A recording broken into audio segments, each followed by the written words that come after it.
Tip number 129 from the book 501 Contractor Tips. Handling small cuts and bruises. This might not sound like a big deal. And again, some of these tips really, kind of like, they're not going to make you millions of dollars. This is going to be one of them, but it could save you a couple of $1,000,000. And that is, there's a lot of truth to one of your employees gets hurt and it's just a small cut and it's not a big deal, and they leave Friday, come back Monday, and this thing's getting out of control. It's all festered up, their hands swollen. I mean, this thing could turn into a nightmare. All I'm asking is that you, as a contractor, as a business owner, someone comes up and says, hey, I got hurt. You need to ask them, hey, you need to go to the hospital, you need to go to see a doctor. And there are some companies that don't even take any risk at all. They just send the person to the hospital. They send them to a doctor because it's too much. They send them to the doctor and it might cost them, let's just say it cost you $500. And this happens to 20 people. So this is $10,000. Well, $10,000 might seem like a lot of money, but if someone gets hurt and this ends up costing, one person gets hurt and it ends up costing thousands of dollars, $50,000, you can start to see here where one incident could turn into something, a financial nightmare for you. So I'm just kind of throwing this tip out there. What I used to do if someone got hurt, I had people that come up to me and say, I got a splinter in my finger. Okay, let's take it out. What do you want to do about it? Well, I need to go see the doctor. Okay, let's go see the doctor. For a splinter, yeah, this is a totally different thing. This is probably something, obviously it depends on the size of the splinter.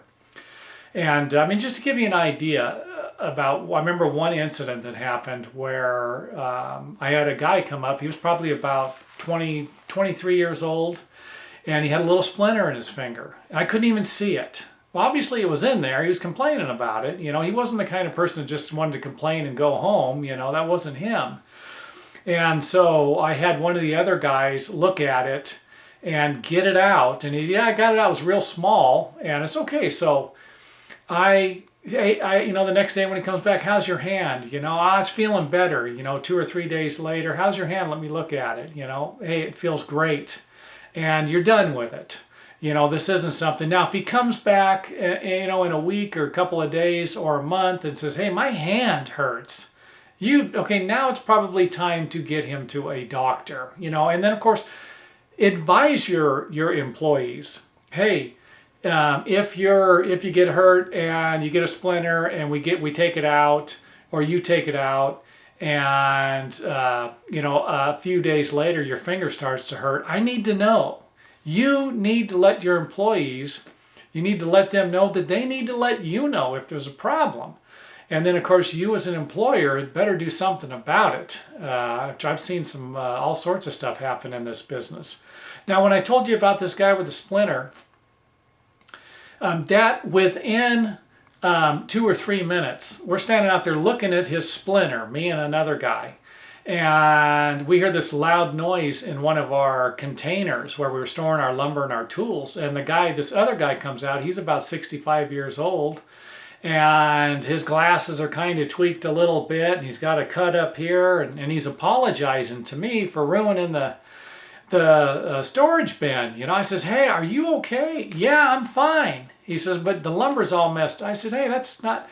Are you fine? That's our main concern, obviously, and it should be anybody's who has any type of humanitarian feelings, So that's just kind of wanted to throw that story in there. Both of the guys were hurt a little bit. The one guy had a little teeny splinter. The other guy had some of this lumber fall on him. Obviously, these are two different injuries, and they healed fine from it. This wasn't something that...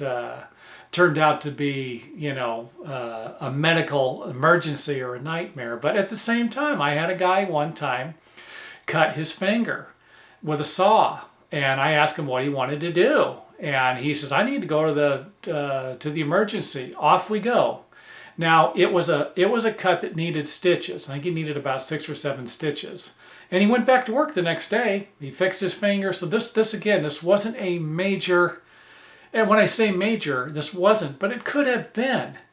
This could have turned out to be something. So just to, I don't need to go into a 5-hour video on this like I do half the time, but, just to, kind of summarize what I'm talking about. If someone gets hurt on the job, they need to notify you immediately, no matter how small it is, They need to notify you.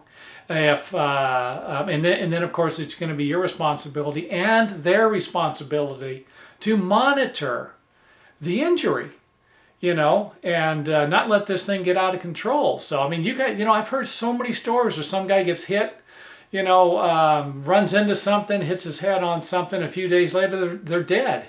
It's something. Hey, I know it's not. A lot of people aren't going to go to the hospital. I'm not going to go to the hospital. I run into something, I hit my head on something. Okay, let's just get back to work.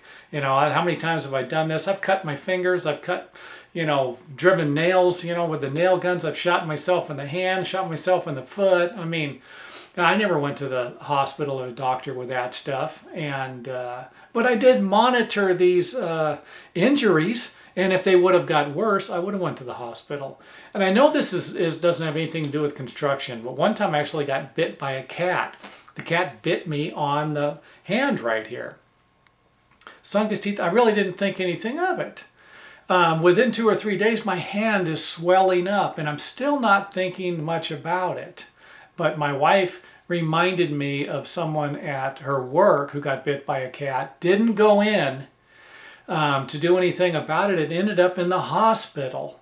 I actually, after 3 days, went in because, like I said, I actually monitored the wound and I could see this wasn't getting any better. I went in and got, I think I got a shot and they gave me some pills and I was fine after a while. But people actually die from getting bit by cats. So if you're not familiar with that, hey, this is worth more than the video. Okay, that's it. This is an overrun on the video. Stay tuned for the next one.